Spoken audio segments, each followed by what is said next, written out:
कहानी है रामपुर गांव की, जहां के मर्द महिलाओं को हमेशा नीचा दिखाने की कोशिश में रहते। अरे अभी तक खाना नहीं आया, क्या मुझे एक और शादी करने की जरूरत है? नहीं जी नहीं, ऐसा मत करना, वरना मैं कहाँ जाऊंगी। खाना लेकर मैं अभी आई जी। गांव की पंचायत में भी फैसले हमेशा औरतों के खिलाफ ही रहते। मैं जो फैसला सुनाता हूँ वो भगवान की आज्ञा होती है। इस लड़के ने अपने मन से शादी करके अच्छा नहीं किया। लड़के को घर भेज दो और इसकी शादी इसकी जाति की किसी लड़के से करवा दो, लेकिन ये लड़की, इसे तो गांव के बाहर निकाल दो। नहीं नहीं जमींदार साहब, ये क्या बोल रहे हैं? ऐसा नहीं हो सकता। मेरी बेटी मासूम है, इसे अच्छे बुरे की समझ नहीं है। अरे कहाँ जाएगी ये बेचारी? कहाँ जाएगी? इतनी चिंता है तो पूरे परिवार का गांव निकाला कर देते हैं। बेचारे पूरे बसे बसाए परिवार को गांव छोड़ना पड़ता है। चाहे जो हो, अगर बेटियों को कंट्रोल नहीं कर सकते तो गांव में रहने का कोई मतलब नहीं है। यहाँ औरतों को दब कर रहना होगा। कोई भी अपने हिसाब से कुछ नहीं कर सकता, सब ईश्वर की मर्जी से ही होगा। तभी गांव का एक आदमी दौड़ा दौड़ा आता है। सरपंच साहब, जमींदार साहब, वो कालिया है ना, उसकी बेटी पढ़ने के लिए शहर जा रही है। अच्छा, ये कब हो गया? और कालिया की हिम्मत कैसे हो गई ऐसा करने की? लेकर आओ उसे और उसकी बेटी को। बस फिर क्या था, हाजिर हो जाते हैं कालिया और उसकी बेटी सरपंच के सामने। अरे कालिया, ये क्या सुनने में आ रहा है? बेटी को इंजीनियर बना रहा है तू? और ये बता, गांव में तो स्कूल नहीं है, फिर कहाँ से इतनी क्लास पास कर गई तेरी बेटी? राधा, जो कि कालिया की बेटी है, उसे लगता है कि सरपंच उसकी तारीफ कर रहे हैं। सरपंच जी, मैंने ऑनलाइन पढ़ाई की है, डिस्टेंस लर्निंग से। सभी में मैंने अच्छे नंबर पाए हैं, जिसे देखते हुए शहर की इंजीनियरिंग कॉलेज में मुझे स्कॉलरशिप मिली है। वाह जी वाह, क्या होती है ये? पहले तो ये बताओ, फिर आगे की बात करते हैं। पूरा गांव राधा की बात सुन रहा था और राधा बोलती जा रही थी। तो ऐसे मैं फ्री में एक अच्छी शिक्षा लेकर गांव में जो कुछ परेशानियां हैं, जैसे बिजली, पानी और इंटरनेट जैसी समस्याओं के लिए काम करूंगी। मैं गांव को शहर से जोड़ने के लिए पुल का निर्माण करवाने का प्रस्ताव रखूंगी। मुझे पूरी उम्मीद है कि जल्द ही हमारा गांव भी तरक्की की राह पर चल पड़ेगा।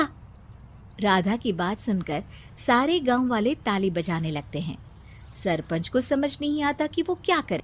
चुप रह नादान लड़की, गांव के खिलाफ जाने के लिए तुझे गांव से बेदखल कर दिया जाएगा, वो भी पूरे परिवार के साथ। और हाँ, अगर ठीक से गांव में रहना चाहती है तो ये पढ़ाई लिखाई छोड़ दे। हम तेरे लिए गांव का कोई होनहार लड़का देखेंगे। तभी गांव का एक आदमी बोल पड़ता है। अरे नहीं नहीं सरपंच जी, राधा बिटिया जो बता रही है, अगर वैसा हो जाए तो हम लोगों को पैसा कमाने के लिए बाहर नहीं जाना पड़ेगा। हाँ जी, और ना ही कोसों दूर पानी के लिए भटकना पड़ेगा।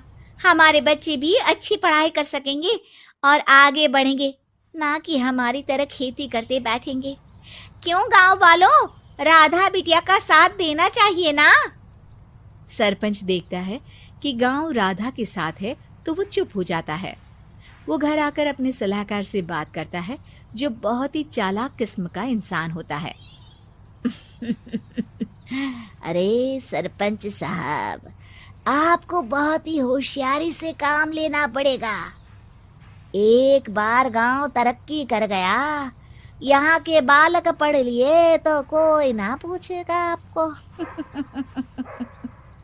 और फिर ये जो बेटा और बेटी है ना आपके, इनको भी आम लोगों की तरह ही जीवन जीना होगा। हाँ, लेकिन करे तो क्या करे? वो ना आप मुझ पर छोड़ दीजिए, बस मैं जैसा बोलूं करते जाइए। अगले रोज सुबह जब गांव वाले सोकर उठते हैं तो राधा के घर के बाहर और साथ ही वो लोग जिन्होंने राधा का सपोर्ट किया था, उनके घर के आगे लाल रंग से कल आऊंगी लिखा होता है। कल आऊंगी, यह क्या होता है? अरे यह तो खून से लिखा है, लगता है कोई भूत प्रेत या चुड़ैल का साया है। चलो सरपंच जी के पास चलते हैं। सभी सरपंच के पास जाकर उसे सारी बात बताते हैं। अरे ये तो बड़ी मुश्किल की बात है। चलो मैं एक बाबा को जानता हूँ, उन्हें बुला लेता हूँ। सरपंच बाबा को लेकर गांव के घर के बाहर जाता है। ओहो, तो ये वो चुड़ैल है जो उन लोगों को निशाना बनाते हैं जो गांव को बदलने का सपना देखते हैं। वो गांव को ऐसे ही संपन्न देखना चाहती है, वो नहीं चाहती कि कोई बाहरी यहाँ का कायाकल्प करे। क्या तुम लोगों में से किसी ने गांव को बदलने की सोच रखी है? तभी राधा की माँ रोते रोते आती है। मेरी राधा घर से गायब हो गई है। अरे कोई तो बचाओ, मेरी बच्ची कहाँ गई?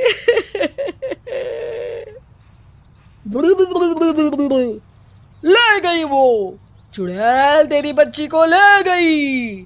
अब वो उसे श्रापित करके छोड़ेगी, उस पर चुड़ैल का साया हो जाएगा। तभी बुरी सी हालत में राधा भी वहां आ जाती है। उसके बाल चुड़ैल की तरह फैले होते हैं और कपड़ों में खून लगा होता है। सभी राधा को देखकर डर जाते हैं। माँ, पता नहीं मुझे कौन उठा कर ले गया था। अरे दूर दूर हो जा चुड़ैल, अब हम लोग इस गांव में नहीं रुकेंगे। अरे कैसे बातें कर रहे हैं आप? कल तो आप मेरे भरोसे गांव का हुलिया बदलने, अपने बच्चों को पढ़ाने और तरक्की उन्नति की बात कर रहे थे, तो आज क्या हो गया आपको? ये फिर तुम लोगों को बहकाएगी।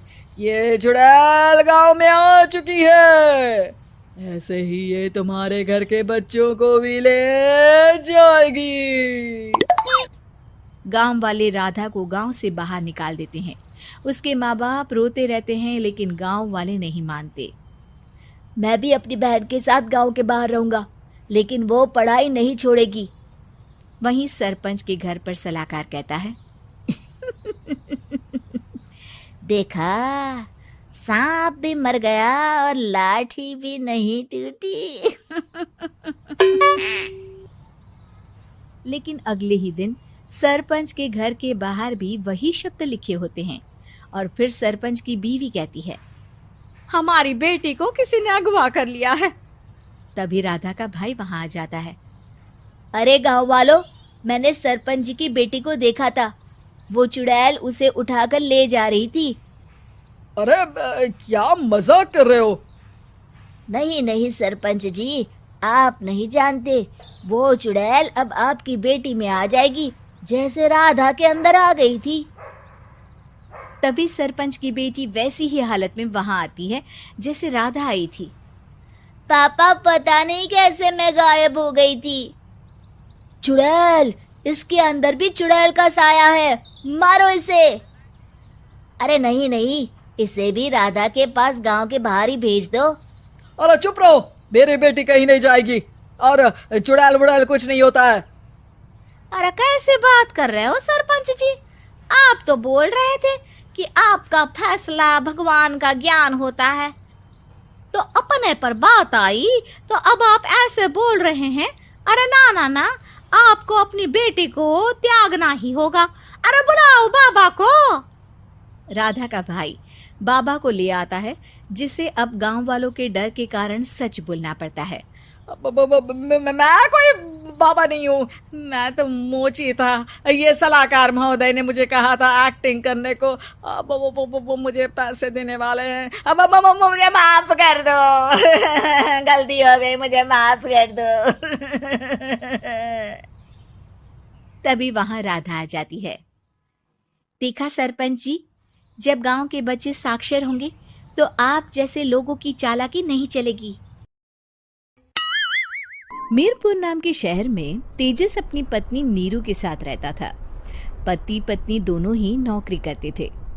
एक दिन तेजस गांव अपनी माँ के पास फोन करता है। हेलो, प्रणाम माँ। जीते रहो। माँ, तुम दादी बनने वाली हो। अरे वाह, ठीक है बेटा, मैं कल ही आती हूँ। जब माँ जी शहर पहुंची तो बेटे बहू ने बहुत अच्छे से स्वागत किया। लीजिए माँ जी चाय। अरे गर्मा गर्म पकोड़े ले आओ माँ के लिए। नीरू रसोई में गई और 2 मिनट में ही पकोड़े ले आई। जी ये लीजिए। बहू जादू से बनाए हैं क्या? अभी तो रसोई में गई थी। Yummy! माँ जी शीला रसोई में पकोड़े तल रही है, मैं बस लेकर आई। हे भगवान, मेरा धर्म भ्रष्ट कर दिया तूने। अब तो गंगा जल से शुद्धिकरण करना होगा। दूसरे दिन माँ जी मैंने नाश्ता बना दिया है, ऑफिस जा रही हूँ। पर अभी तो घर का सारा काम पड़ा है। शीला आती ही होगी, झाड़ू पोछा बर्तन कपड़े वो सब कर लेगी। हमारे जमाने में घर का सारा काम हम ही करते थे। जी माँ जी आप बहुत होशियार हैं, मैं घर ऑफिस दोनों नहीं संभाल पाती। तो जरूरत क्या है घर से बाहर जाकर चाकरी करने की? वैसे भी घर का काम खुद करने से घर में बरकत आती है, समझी? पर माँ जी पर वर कुछ नहीं, इस महीने की पगार मिले फिर ऑफिस बंद है। हाँ। रात को नीरू तेजस से कहती है, सुनिए जी माँ जी बोल रही थी कि मैं नौकरी छोड़ दूं। वैसे ठीक ही तो है, अभी तुम्हें आराम की जरूरत है। फिर भी आराम कहाँ, शीला को छुड़ाने के लिए बोल रही थी। तो अब 24 घंटे में इतना काम तो कर ही सकती हो। पर जॉब पसंद है मुझे, घर पर मन नहीं लगेगा। अगले दिन जब दोनों ऑफिस के लिए निकल रहे थे मेरी तो कोई कीमत ही नहीं है इस घर में। माँ जी आजकल महंगाई बहुत है, रहन सहन भी बदल गया है, दोनों नौकरी करते हैं तभी ठीक रहता है। अच्छा, तू कहना क्या चाहती है? मेरा बेटा तुझे बिठा के खिला नहीं सकता? तू ही इस घर का खर्च चला रही है, हैं? नहीं माँ जी, मेरा वो मतलब नहीं था। मतलब खूब समझती हूँ, ये बाल धूप में सफेद नहीं किए मैंने। हाँ। अब तो ये रोज का काम हो गया था। तेजस भी रोज की झिकझिक से परेशान हो गया था। एक दिन उसने कहा, नीरू वैसे भी तुम्हें मैटरनिटी लीव मिलने वाली है, तो अभी से ही छुट्टी ले लो। पर क्या, मेरी सैलरी अच्छी खासी है। आखिर नीरू ने रिजाइन कर दिया। जब बच्चा हुआ तो घर में सब बहुत खुश हुए। कुछ दिनों बाद तेजस फाइल देख रहा था। क्या हुआ तेजस, कुछ परेशान लग रहे हो? अब हाँ, वो हमारी जितनी सेविंग्स थी वो तो हॉस्पिटल में और छठी के फंक्शन में खत्म हो गई है नीरू। और अभी वैसे मंदी चल रही है तो मैं बोल रही थी कल मुन्ना को हेपेटाइटिस का टीका लगवाना है। नीरू क्या पोस्टपोन नहीं कर सकते? नहीं जी, बिल्कुल नहीं। अब तेजस को समझ में आ रहा था कि उससे गलती हुई है। पैसों की कमी का असर घर के माहौल पर भी पड़ रहा था। अगले दिन, बेटा मेरा चश्मा और ये दवाइयाँ ले आना, पर्चा देते हुए माँ जी ने कहा। जी। तेजस मुन्ना के लिए दूध का डिब्बा और डायपर भी ले आना, और ये किराने के सामान की लिस्ट है, इसे भी लाना है। तेजस गुस्से में लिस्ट मरोड़ कर फेंकता है और चिल्लाता है, पैसे क्या पेड़ पर उगते हैं? ये ले आना वो ले आना। अरे पर ये जरूरत का सामान ही है। वो गुस्से में बिना कुछ कहे ऑफिस चला गया। अरे अरे लंच तो ले जाइए। नीरू दौड़कर डिब्बा पकड़ाती है। एक दिन खाना खाने के बाद, नीरू अब तो मुन्ना कुछ बड़ा हो गया, तो अब तुम वापस ज्वाइन कर लो ना जॉब। पर इस रिसेशन में जॉब मिलना बहुत मुश्किल है। ट्राई तो करो। फिर मुन्ना? माँ जी है ना, और एक फुल टाइम मेड भी लगा लेंगे। पर माँ जी, उन्हें तो पसंद नहीं। तभी माँ जी वहाँ आ जाती है और प्यार से नीरू के सर पर हाथ फेरते हुए बोलती है, अब मेरी समझ में आ गया बहू, पहले के और अब के समय में अंतर है। तुम काम शुरू करो, मुन्ना की जिम्मेदारी मेरी। मेरी प्यारी माँ जी, ये कहकर नीरू उनके गले लग गई। शिक्षा, परिवर्तन संसार का नियम है, हमें भी समय के साथ चलना चाहिए। उम्मीद है कि आपको हमारी ये कहानी पसंद आई होगी। कृपया हमारे चैनल को सब्सक्राइब करें और सभी अपडेट्स के लिए बेल आइकन जरूर क्लिक करें। और हाँ, वीडियो लाइक और शेयर करना मत भूलिएगा। Bye bye.